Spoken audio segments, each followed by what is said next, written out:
Welcome once again to the Rashi Nash. I'm Pastor Matt. And I'm Kara. This week we are once again in this wonderful book called the JPS Rashi Discussion Torah Commentary. And we want to thank you for your comments on the video last week. And a couple of you said that you had this commentary. And then there were others that said you were interested in purchasing it. I think it's wonderful. It's going to be a fun journey for us to go through the Torah portions using this book. As I mentioned last week, it is written by a husband and wife team. And so I thought it would be interesting for the Rashi Nash for us to go through this. So this week, as last week, we were in the Torah portion, Lech Lecha. Abraham is supposed to be going, back then still known as Avram or Abram, going for yourself. Now, this is the Torah portion where Abraham has to give himself the surgery of circumcision. And so we have a mitzvah that is talked about in this Torah portion that is known as Bikur Holim, or the visiting of the sick. So I just want to read to us what it says here in this discussion commentary. And then we have some questions. And then I think there's something in our lives, particularly in your life, that we can talk about.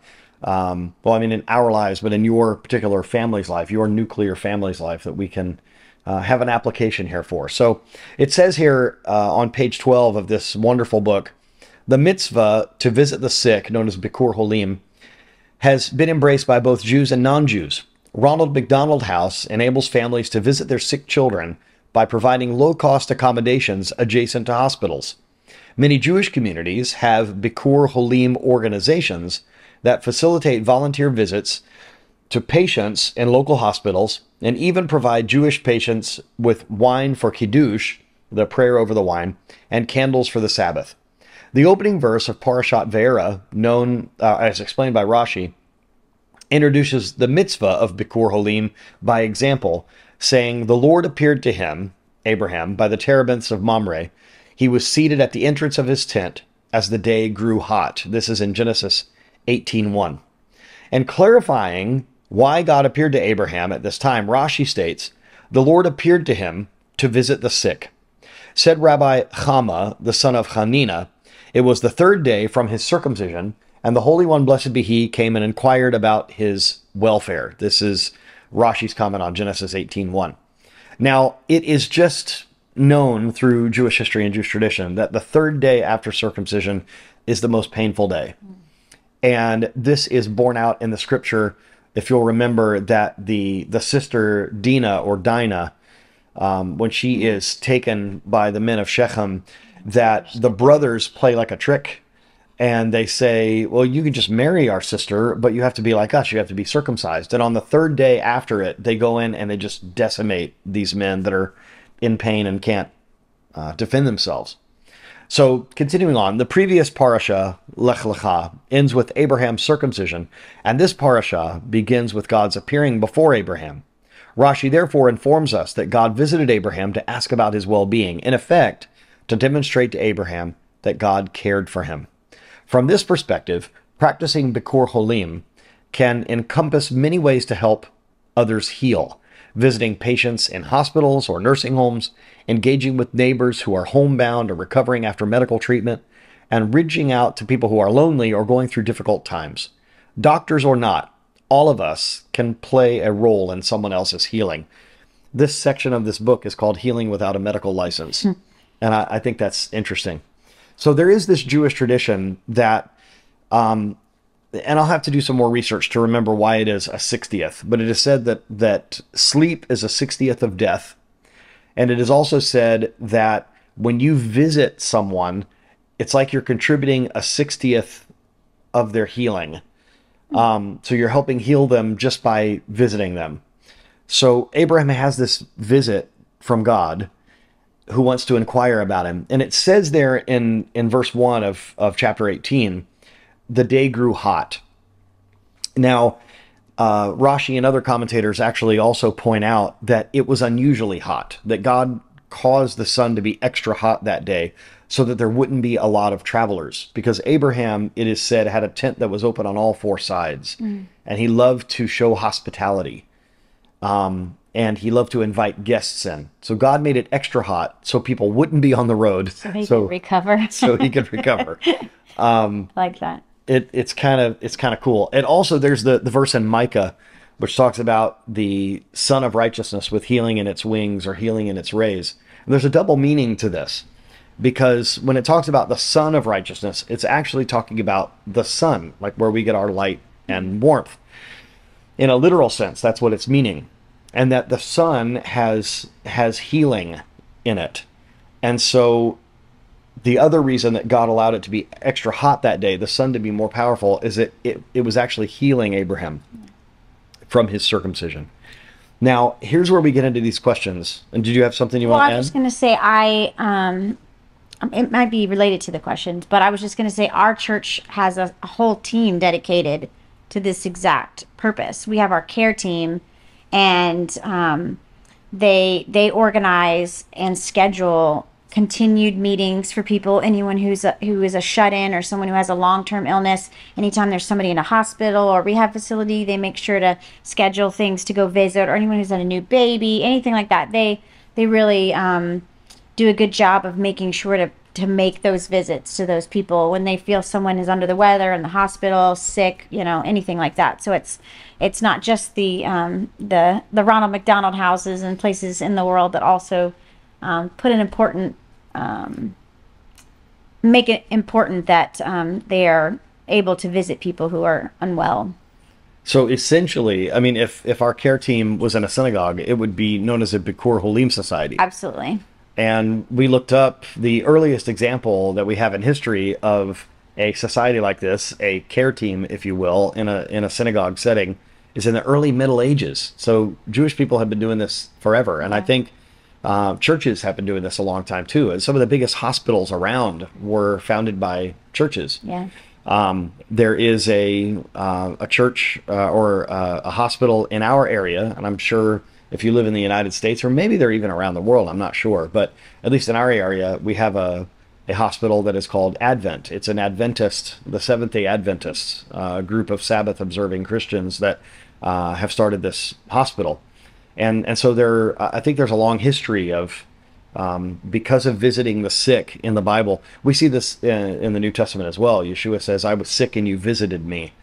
So it's very important for us to do this, for us to make sure that people know that we care about them, and that we're looking after them. Mm-hmm. And based on question 1, it's asking, how do we feel like this practice affects the person receiving the visit? And I personally think that I think it just not only lets them know that people care about them and are thinking about them, but it just gives them a little bit of encouragement and a little bit of hope that, there's sometimes when you're overwhelmed with sickness or pain or anything like that, you can get a little focused on yourself a little bit and focused on, your actual pain, your actual situation.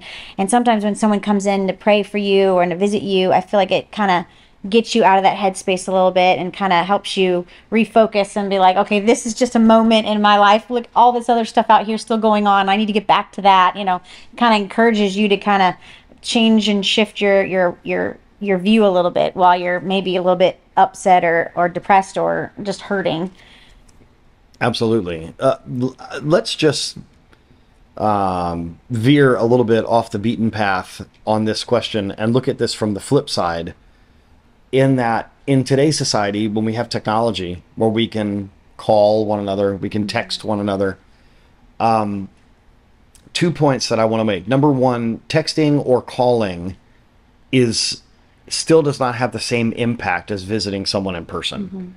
Mm-hmm. There's something about going to see them and being in their physical presence. Yeah. However, there's a reason that I'm bringing this up, and it is because, do you remember being in the hospital after giving birth? We have 3 children, and there were a couple of times that I can remember where people were trying to be loving by coming and visiting, but you had just had a baby, you're very tired, you're not feeling at your best. For a visit yet. And that's the thing. Yeah. I think nowadays, and I just did this the other day, there's a woman that's a part of our church family who is in the hospital, and you can pray for her. Actually, she is in the process of having multiple blood transfusions. She has a blood disorder that they've discovered, and she's having to have a lot of blood transfusions.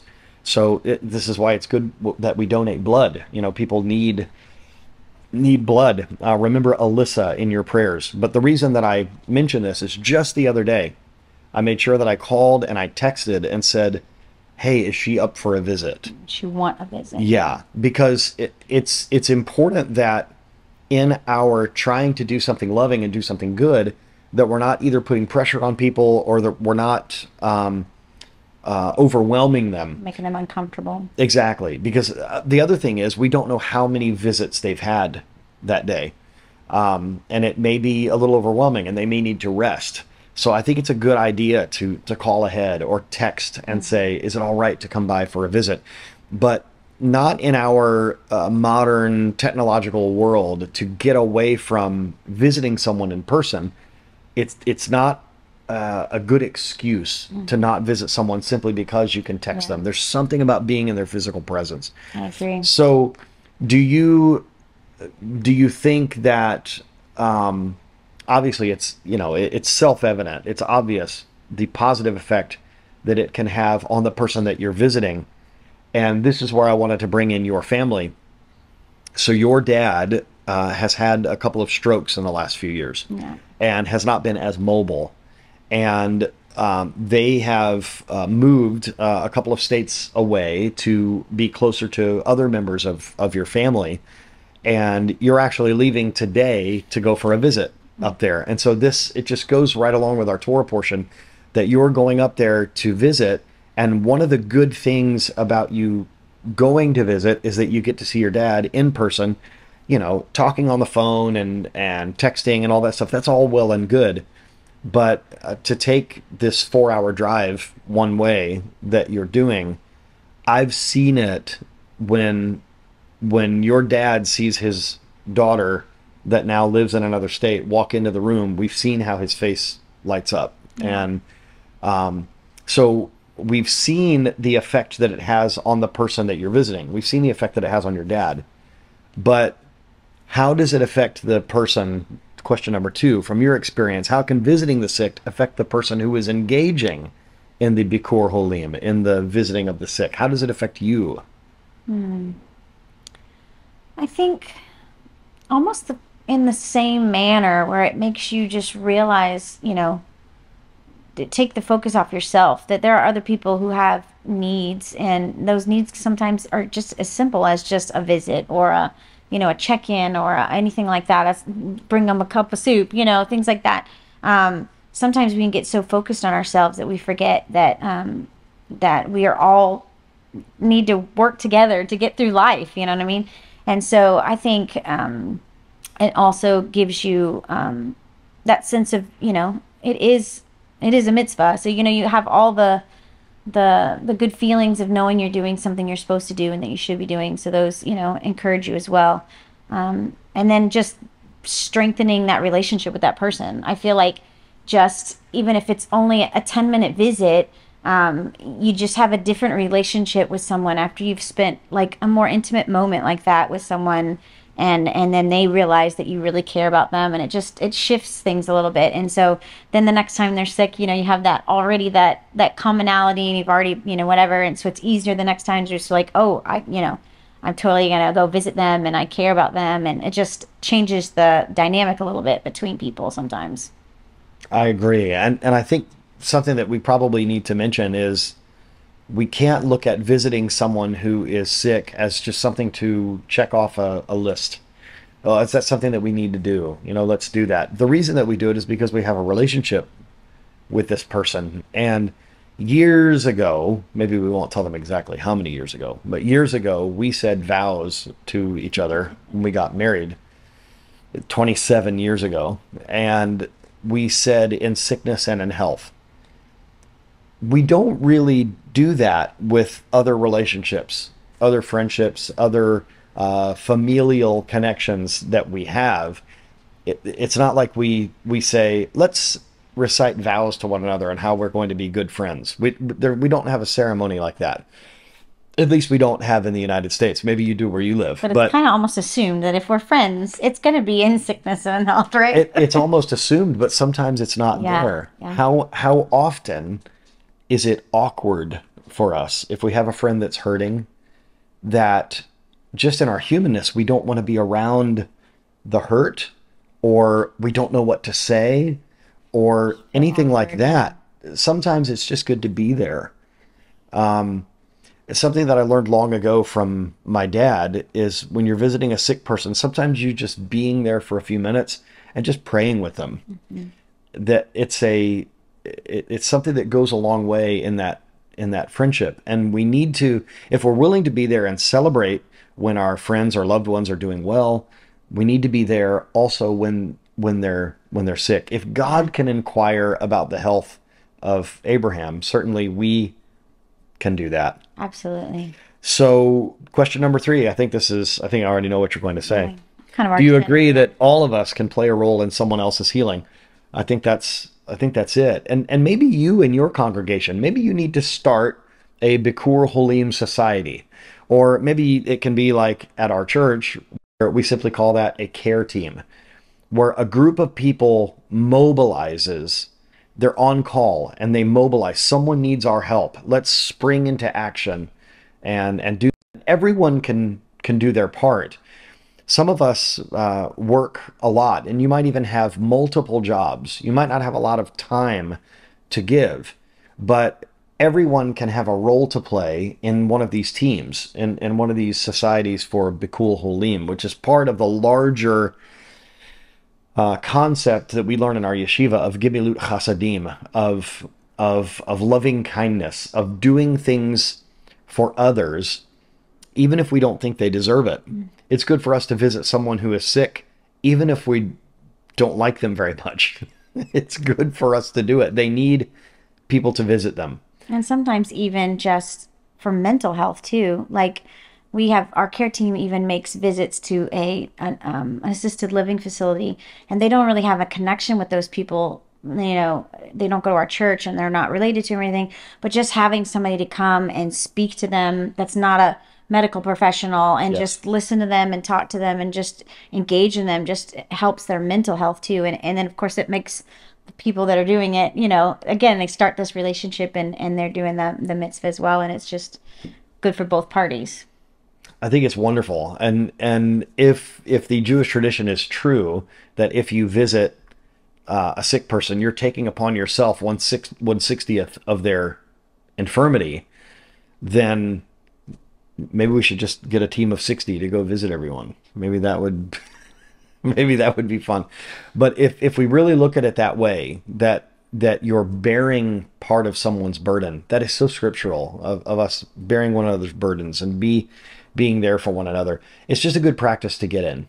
So if you have felt a bit awkward or out of place visiting people who are sick, this is a part of being an adult in a faith community. That not everything that we do is something that we enjoy. I will tell you that being the son of a pastor, I went along to probably hundreds or thousands of hospital visits as a child with my dad, and it put within me this kind of awkward feeling about hospitals. I don't have a good feeling when I go into a hospital, probably because I have visited so many very sick people or injured people in the hospital as a child. It kind of affected me maybe in a negative way. So whenever I go visit someone in the hospital, it's not something that I jump at doing. It's difficult for me to go in there and do it, but it's very important. And it's part of our job, not just as pastors, it's part of our job just as fellow believers to minister to people in their time of need. Again, if God can do it, then it's something that we need to do. We need to follow his example. Yeah. So that is how we could heal without a medical license. I don't recommend that you try to operate at a hospital without a medical license, but I do feel like we can be a part of someone's healing and restoration, as you're going to be in just a few hours. Say hi to your dad for me and the rest of your family. But it's good for us, especially those of us that have parents that are getting older, that we are helping to take care of them, that we are visiting them when they're sick, that we're helping them recover. There is something spiritual and emotional and psychological that can happen with the restoration of someone just by us being there, just by our physical presence being there. So think about that this week. Parashat Vayéra, here as we're talking about Abraham being visited by God himself after his circumcision. And we pray for you that as the sun in the sky had healing for Abraham, that the Son of Righteousness, our Messiah, would have healing in his rays, in his wings for you this week. Shabbat Shalom.